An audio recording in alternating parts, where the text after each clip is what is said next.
If you are heading into midyear for the first time, especially as a residency candidate, you are about to step into one of the biggest, busiest, and most energetic conferences of your entire career. This meeting can open doors, help you make meaningful connection, and give you clarity on your path ahead. But that only happens if you actually step into the conference with a plan. Today, I'm talking to you about how to approach this gigantic meeting that many view as a defining moment in their residency application process with confidence, purpose, and a whole lot of clarity. These 5 pearls will help you move with purpose and a lot of confidence, making midyear a success for you. This is Success in Doses.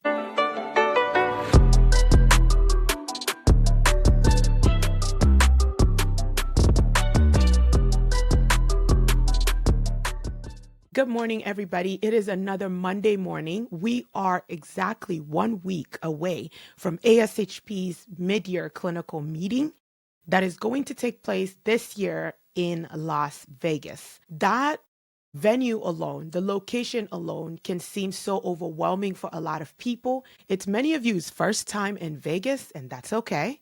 But I wanted to have this really quick chat with all of you attending midyear for the very first time to give you a look at all of what's going on and how you can make sure you prepare for that. Before we get started, you know what I'm going to ask. I need your help in making the podcast discoverable. It's hard to believe that I am 1 episode away from wrapping up season 1 of Success in Doses.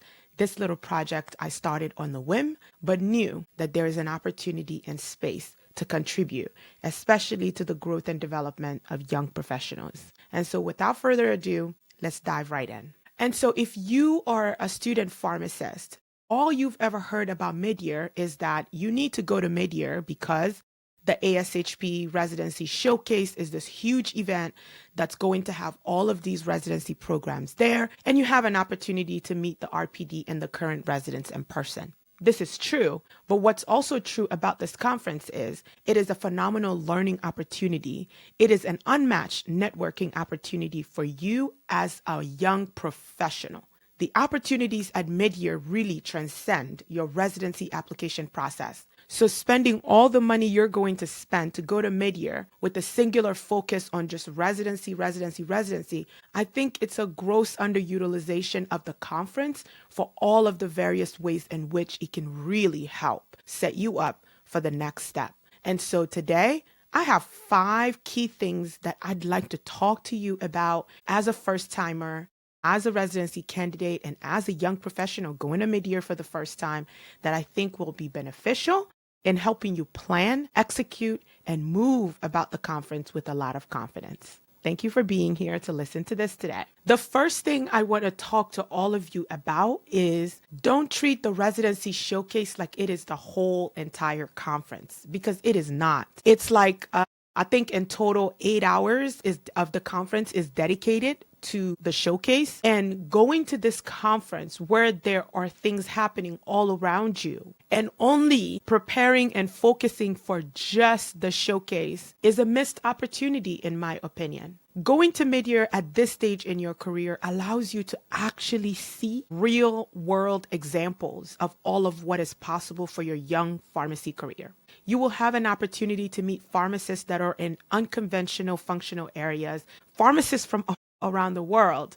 But the truth is, the real wins at midyear are happening in the hallways and not at residency booths. Residency booths are going to be there for you to introduce yourself if done well, and hopefully make lasting impression and connection at the booth if done well. But this is not where the big wins you will have this weekend are going to happen. Your poster session will have people stop by your poster that are interested in, looking at various student topics that you guys are presenting, and they'll ask you questions about your role in those projects. This is an opportunity for you to make an impression and make an impact on someone and have a real chance at having conversations and making connection with people that may be in a position to set you up for the next move after residency. So I want to caution you against putting all of your time and energy into the showcase because you think as a student, this is the only space that has been reserved for you. That is not true. The entire conference is at your disposal. So use your time there wisely and really spend time outside of just the showcase. Spend time preparing for more than just the showcase. The second pearl I want to give you is, I've touched on it a little bit. I want to encourage you to attend at least one professional development session or professional clinical presentation pearl. The reason why this is important is this is where, as a student pharmacist, I started having my first ideas about wanting to submit topics for podium presentations at large meetings like Midyear. I think that seeing other people do certain things can really empower and embolden you to also aspire to having similar impact and sharing your voice in a similar manner. I think it's really powerful when you attend these sessions, not to forget that you'll get clinical information, you'll get knowledge, potentially cutting edge information, unique things people are seeing, learning from at their practice site and practice level that could be really enthusiastic and kind of bolster your curiosity about a particular functional area. The point being here is that there are going to be preceptors, RPD, but clinical managers that are hiring and looking for new talent at some of these professional development sessions that you may have a chance to encounter and network with. I don't want you to squander that opportunity and think that the focus right now is only exclusively to secure a residency, not realizing that that is only 12 months and those 12 months are going to come and go in no time and you have no clue or no idea where to go next. They have professional development sessions about strategic planning for your career, how to plan for the year after residency, ways in which you can prepare during residency for a successful first job after clinical residency. And so I think it's important for you to know that there are other talks and other sessions happening at the conference that can absolutely contribute to your growth and development. Look them up and consider attending them. The third pearl is attend the poster sessions with intention. Don't just go to the poster session and just roam the halls. The poster sessions are a unique opportunity for you to have one-on-one time with current residents at other programs, meet residents in programs that you may not have explored, and ask them about their experiences where they are, the support they received throughout this project. What was the most challenging component of this project, and how much support did you have through navigating that? What was your favorite component of this project? What is the next iteration of this project? I think asking these types of intelligent questions at poster session builds genuine connection, but it also allows you to tell somebody, I'll be at the showcase tomorrow and I definitely plan on stopping by to visit your booth. I can't tell you how many candidates tell me stories about how going to poster session and setting their intentionality of going to particular people's poster sessions and meeting them at the poster session made a transformative difference in their journey and how they navigated their next steps with that program that at first seemed extremely overwhelming and extremely intimidating, but they were able to make a genuine connection inside with somebody who's already there. And that really kicked off by them going to the poster session and supporting those candidates and asking those candidates questions outside of a lot of noise that the showcase is going to have. I've been encouraging this for a really long time, and I think it continues to be one of the most grossly underutilized components of Midyear that you can definitely use. And don't forget that if you don't have any clue where to start when you show up at anyone's project, one of the most amazing conversations begin with, tell me about this project. Tell me about your project. And have them start talking to you about how they picked this, why they picked this, and what they learned at the end of this project. These could be really, really great conversation starters because at that point, they're giving you content that you can ask more deeper questions and meaningful questions as a result of. But the idea here is to attend the poster sessions with intention and definitely go in there with a game plan of which posters you're going to stop by and why you want to encounter and engage with these current residents. The fourth pearl I have for you for making Midyear successful beyond the showcase is showing up to all of the informal mixers. Oh my, like you have no idea. Your next mentor could be standing next to you in the food line. The person that is going to leverage their reputation on your behalf could be somebody with whom you are getting a drink with. These professional organization mixers are an excellent opportunity for you to catch up with folks that you've been exchanging emails with all year long for 2-3 years, and this is the first time you're meeting them in person. It's an opportunity for literally your LinkedIn to come to life. People whose posts you've been following, people whose careers you've been following, people whose professional success announcements you've been celebrating online will be standing in these rooms with you, relaxed, without a badge, without their title, not hiding behind all of their accolades, just showing up as a professional organization member for good fellowship, good conversation, and a good time. And you may have an opportunity to also relax and network in a meaningful way with them. And they could really, really have such a great interaction with you that they would be willing to find out, where are you in your application process? What can I do to support you? You have got to go to this meeting with a clear response to that question. What can I do to support you? Because it's one of my favorite questions to ask residents and candidates or people looking for their next job, because I want to know, right? No one asks you that question if they don't have a good feeling about you and are interested in how they can contribute and help you let the next foundation.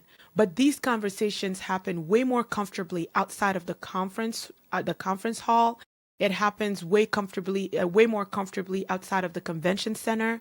And those opportunities are in the informal mixers and the informal meet and greets that are going to take place. And I don't want you to forget that those mixers are worth it to attend. Go to as many of them as you can, because it's absolutely worth it to have a chance to meet one person that's going to completely change the game for your next step. The fifth pearl I have is a life hack, but also it is very overlooked. This pearl is to take care of your body so your brain can function. This is about simple things like making sure you are in comfortable shoes. How are you going to be able to network with people effectively if you're limping about the conference because your feet hurt?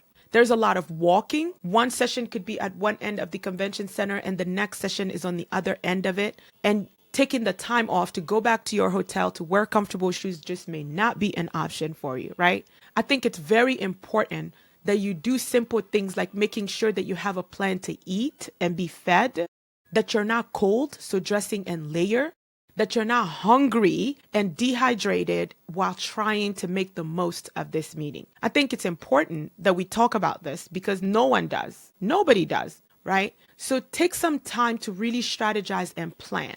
Maybe instead of a purse, you're going to bring a backpack so that you have a comfortable way of moving around where your laptop, your chargers, your water bottle all have a comfortable place to rest. And you're not feeling like a bag lady and juggling a bunch of different things. But this I had to include in here because I can't tell you how many times I run into students that make errors and not being prepared, but it's a lack of preparation that's a result of not enough information being out there to make sure that you are ready to leverage this conference in all of the ways in which it can help you with your next step. And that is all I have for you this morning. We are not here for a long time. We are just here today to give you the quick tidbits that you need to start planning and packing. I cannot wait to meet and see all of you in exactly 1 week. If you see me, stop me. It would be my pleasure, my honor to meet you and thank you in person for supporting the podcast, for supporting me online, for engaging with all of the content. But it would also be my pleasure to learn about where you are, what you are doing, and how I can support you. Okay? So have an answer ready for me about how can I support you. As always, I am grateful that you begin your week with me. I am grateful that you are here and you're listening and you're engaging. Keep the DMs coming. I love them. I love an opportunity to get insight on what you all are thinking. Keep them coming. This keeps me encouraged. It keeps me going. And it lets me know that the work I'm doing here absolutely has place and matters. As always, I'm grateful for you being here. I am appreciative of your attention this morning. And let's make this a mid-year clinical meeting to remember for all of us. Have a wonderful day, a wonderful week, and I'll see you soon. Okay, bye.